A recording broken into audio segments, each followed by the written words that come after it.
Bueno, entonces estábamos viendo fuentes de corriente y uno de los tipos de fuentes de corriente es lo que llamamos fuente espejo. Y habíamos visto este ejemplo donde acá calculamos muy fácilmente la corriente que pasa por 14,4K, porque fíjense en que el colector, al estar unido a la base, nosotros entre acá y acá vamos a tener 0,6 volt, así que 15 menos 0,6 volt dividido 14 nos da esta corriente. Como los dos transistores, que suponemos exactamente iguales, eh, tienen la misma tensión definida por esta resistencia, entonces van a tener la misma corriente de colector, porque si revisan la ecuación de Ebers-Moll, lo que nos da la corriente de colector, en definitiva, es la tensión base-emisor. Como acá están los dos agarrados por la misma tensión base-emisor, va a tener como resultado la misma corriente colector, siempre que los dos transistores sean iguales. Bueno, perfecto, eso está bien. Ahora, después lo que les había dado un ejercicio como este, pero acá es un poco distinto. Esta también es una fuente de corriente, pero en este caso ya no son iguales. La corriente IC1 ya no es igual a IC2. ¿Por qué? Porque la tensión que tenemos acá, la tensión base emisor de Q1, no puede ser igual a la que tenemos acá, porque en serie con este valor de tensión vamos a tener a la resistencia de 10K. Entonces, la tensión que tenemos acá va a tener que ser la suma de esto más esto. Vamos a verlo entonces.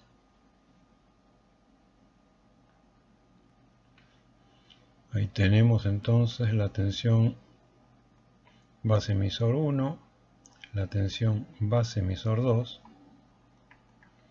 pero vamos a tener también una tensión acá. La podemos llamar RE. O sea, que la tensión base emisor 1 va a tener que ser la suma de estas dos, ya no va a ser igual. Entonces, al no tener los dos transistores la misma tensión base emisor, no va a poder ser su corriente de colector. Su corriente de colector no va a poder ser la misma. Entonces ya no vamos a tener como antes que IC1 es igual a IC2. Ya no se cumple esa igualdad. Vamos a tener que recurrir a la famosa ecuación de Ebers-Moll.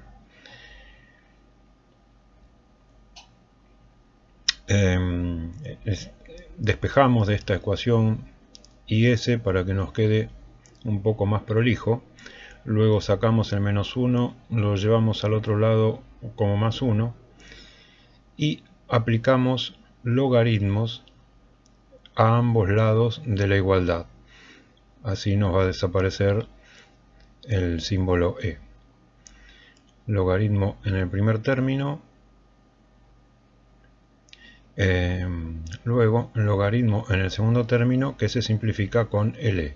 Entonces ya no nos queda más esa ecuación y lo resolvemos por logaritmo. Como IS que tenemos ahí en la ecuación es muy chiquito comparado a IC, entonces IC dividido IS nos da un número muy grande. Por eso es que podemos tachar el más 1. Bueno, entonces lo que vamos a hacer es reemplazar las tensiones base emisor, los vamos a reemplazar por su formato según Ebers-Moll. Ahí tenemos entonces la ecuación de esa malla. La tensión de la base emisor 1 es igual a la tensión de la base emisor 2 más IC2 por RE. Eso lo reemplazamos. En vez de poner tensión base emisor 1, ponemos en el formato de Ebers-Moll. Y en vez de poner la tensión de base emisor 2, hacemos lo mismo con IC2 en el formato de Ebers-Moll. Así nos queda. Bien. Lo que tenemos que hacer ahora, entonces, va a ser emparejar los términos. Para eso sacamos factor común BT.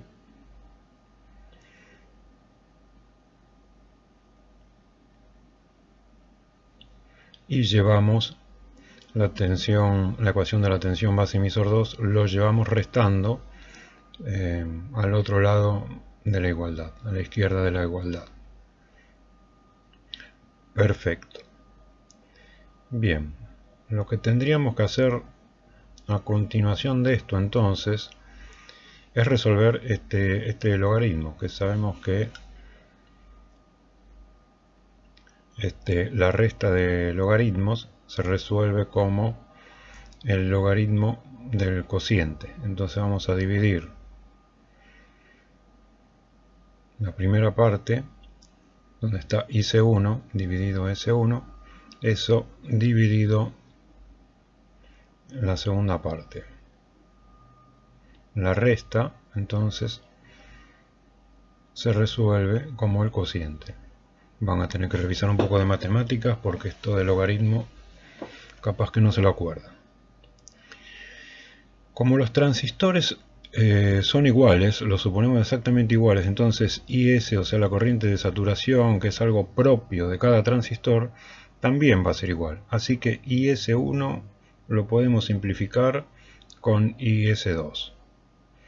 Entonces nos queda una ecuación bastante más reducida, bastante más compacta, podemos decir. Lo que vamos a hacer ahora va a ser despejar RE. Entonces, de la fórmula anterior despejamos cuánto sería el valor de la resistencia de emisor con la corriente de colector 1 y la corriente de colector 2, que es la que nosotros queremos en nuestro circuito. Esta sería la formulita, pero RE en nuestro caso es dato. Lo que queremos calcular es IC2. Así que tenemos que sacar IC2 de acá, lo cual no es nada simple. Esto se resuelve entonces por iteraciones. En matemáticas hay un método de resolver ecuaciones que es iteraciones. ¿Y qué es iteraciones? Ir probando. Vamos probando distintos valores de IC2 hasta que nos acercamos y ese es el valor que corresponde. Vamos a ver. Bueno, entonces lo primero que podemos calcular es IC1, que es la corriente que va a pasar por la resistencia de 4,7K. ¿Qué va a ser? Los 10 volts que tenemos, a eso le restamos los 0,6, entonces sobre 4,7K nos va a quedar 9,4 volts. Bien, ahí están los 2 mA. Lo que tenemos que hacer ahora, vamos a reescribir la fórmula que teníamos antes, la vamos a reescribir para que se nos presente una igualdad. Y tenemos que encontrar el valor de IC2, que esa es nuestra incógnita, el valor de IC2 que haga que funcione esa igualdad. Entonces, en principio lo escribimos así. En el segundo término, ven donde tenemos RE dividido BT, bueno, esos son datos. RE lo vamos a poner en ohms y BT lo vamos a poner en volt para que nos queden parejos las unidades. Eso nos va a dar un valor. 10.000 ohm dividido 0,025 volt nos va a dar un valor que son 400.000 por IC2. Perfecto. Entonces, 400.000 por IC2 es lo que nos tiene que dar el logaritmo que tenemos a la izquierda. Entonces, a la izquierda tenemos ese valor con IC2. Vamos a ir probando distintos valores de IC2 para que se cumpla la ecuación. Bueno, pruebo en principio entonces con IC2 200 microamperes, porque yo sé que tiene que ser mucho más bajo que esto, que 2 mA, tiene que ser mucho más bajo, porque fíjense en lo que habíamos dicho antes, a esto hay que sumarle esto. Entonces esta corriente que está acá tiene que ser más baja que esto. Bueno, pruebo con un valor más bajo. Y me da esto. Vamos a ver si es igual. Yo puse igual, pero todavía no sé si es igual. Yo hago esto y me da 3. Del otro lado hago esto y me da 80. O sea que esto no es. Bueno, entonces pruebo con un valor más chico.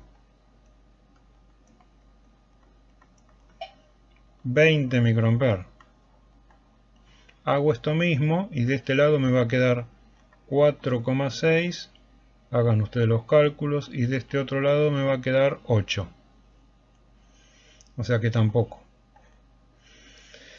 Ahora sigo bajando, sigo probando.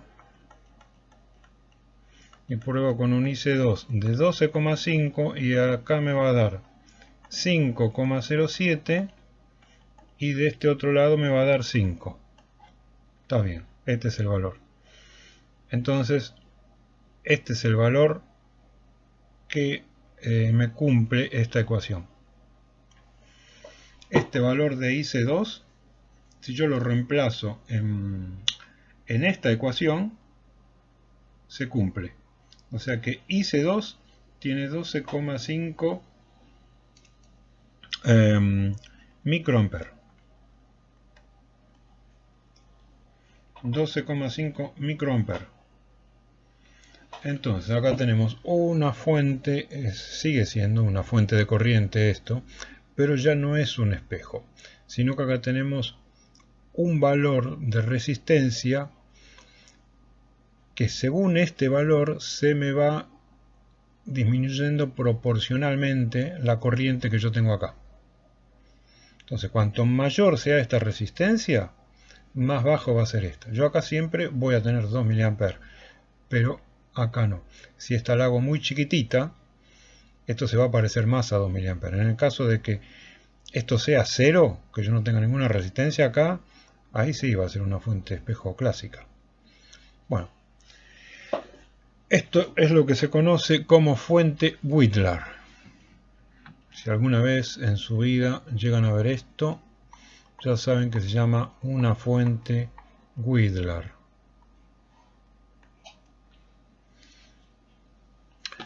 Que como les dije antes, con las fuentes de corriente así hechas con transistores, la fuente espejo, se necesita que los dos transistores sean exactamente iguales para que se cumpla todo esto. Por eso va a ser muy raro que ustedes esto lo vean hecho así con transistores sueltos, porque es muy difícil encontrar transistores que sean exactamente iguales. Pero es de lo más común verlo adentro de un circuito integrado. En un circuito integrado sí es posible hacer dos transistores exactamente iguales. Adentro de un circuito integrado en realidad está lleno de fuentes espejo, de fuentes Whittler. Esa es la importancia que tiene esta fuente. De todos modos, más allá de todo el desarrollo matemático, que esto es un desvole, podríamos decir, lo importante es que entiendan el razonamiento electrónico de esto. Acá nosotros tenemos una corriente que viene dada por esta tensión base emisor. Esa tensión base emisor acá fija este valor acá, entonces también nos va a estar fijando la corriente acá. En este caso no va a ser una corriente igual que del otro lado, pero sí va a ser una corriente fija. Va a ser una fuente de corriente clásica en el sentido de que yo cualquier cosa que le ponga acá, por acá me van a pasar siempre 12,5 microamperes. Bueno, espero que se hayan entendido. Ustedes lo que van a tener que hacer es resolver su ejercicio, que es casi lo mismo que esto, solamente que varía el valor de esta resistencia.